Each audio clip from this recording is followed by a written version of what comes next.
Action verb describes a physical or mental action, মানে হচ্ছে ধরো কলমটা নিচে পড়ে গেছে, আমি ফিজিক্যালি কলমটা উপরে উঠিয়েছি, এটা হচ্ছে একটা ফিজিক্যাল অ্যাকশন। মেইন ভার্ব হচ্ছে এখানে ইজ, তার কারণ হচ্ছে এখানে অন্য কোনো ভার্ব নাই, তার কারণ হচ্ছে ইজ এখানে অক্সিলারি ভার্ব হিসেবে ইউজ হয়েছে। আসসালামু আলাইকুম, যারা দেখছো সবাইকে শুভকামনা জানিয়ে শুরু করছি। আশা করি তোমরা সবাই ভালো আছো। আমি Abdur Raiyan, ex cadet, Barisal cadet college. বর্তমানে পড়ালেখা করছি বিউপিতে, বিবিএ জেনারেলে, এবং বর্তমানে ঢাকা ক্যাডেট কেয়ারের সাথে যুক্ত আছি তোমাদের ইংলিশ ইনস্ট্রাক্টর হিসেবে। ভার্ব, এটা নিয়ে খুব বেশি কিছু বলার নেই। দেখো স্লাইডে কি বলা আছে, the verb describes an action, state or occurrence, মানে হচ্ছে অ্যান অ্যাকশন, সরি অ্যাকশন যেটা আমরা ডিরেক্টলি করি বা যেটা কেউ ডিরেক্টলি করে, একটা অ্যাকশন মানে আমাদের কাজ। আর স্টেট একটা কাজের অবস্থা, এবং অ্যান অকারেন্স একটা কিছু হয়েছে বা হবে বা হয়েছিল, এই ধরনের জিনিসগুলোকেও ভার্বের মধ্যে ইনক্লুড করা হয়েছে। ভার্ব দ্বারা কোনো কাজ করা, হওয়া বা থাকাকে বোঝায়। এবার অ্যাকশন ভার্ব এবং স্টেট ভার্ব এই দুইটাকে আলাদাভাবে করা যায়, দুইটাকে আলাদা করা যায়। যেমন ধরো যে কলমটা পড়ছে এবং কলমটা আমি উঠাইছি, এটা কি? এটা একটা ফিজিক্যাল বা অ্যাকশন ভার্ব। আর স্টেট ভার্ব হচ্ছে describes a condition or state of being. আমরা অনেক সময় দেখবা অক্সিলারি ভার্বগুলো ইউজ করি না? এই যে অক্সিলারি ভার্বগুলো আমরা ইউজ করি, এগুলা বেসিক্যালি ইউজ করা হয় হচ্ছে একটা কাজের বা একটা ভার্বের একটা পরিবেশ তৈরি করার জন্য। মানে জিনিসটা কিরকম, ধরো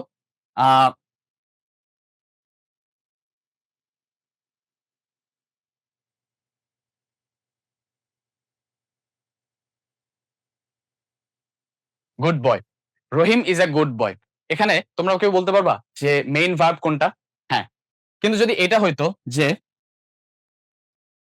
রহিম ইজ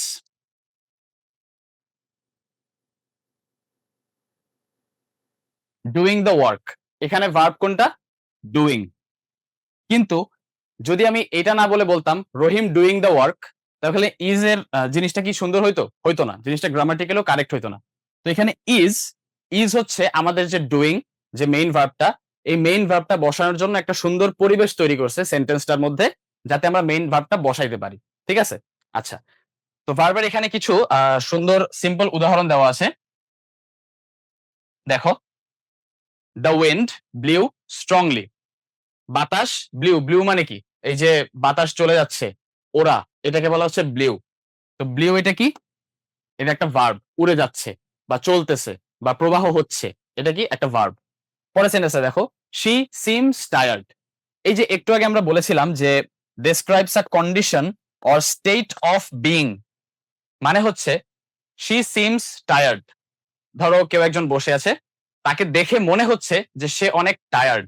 তো এই যে আমার ব্রেইনে মনে হচ্ছে তাকে দেখে যে সে টায়ার্ড, এটা হচ্ছে স্টেট অফ বিইং, বা একটা কাজ হচ্ছে সেটার একটা অবস্থা বোঝায়।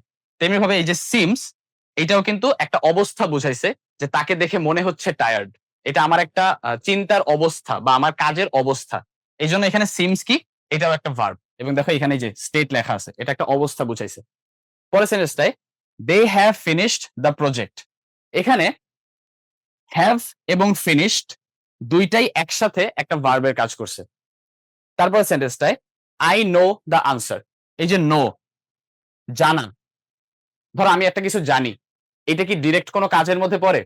পড়ে না তো, কারণ আমি এটা তো কোনো কিছু ডিরেক্টলি করতেছি না, আমি জাস্ট জানি, আমার ব্রেইনে এটা আছে। তাহলে এটা কি? এটা একটা স্টেট, একটা অবস্থা। আমি যে জিনিসটা জানি, এটার একটা অবস্থা। তাহলে নো কি? এটাও একটা ভার্ব।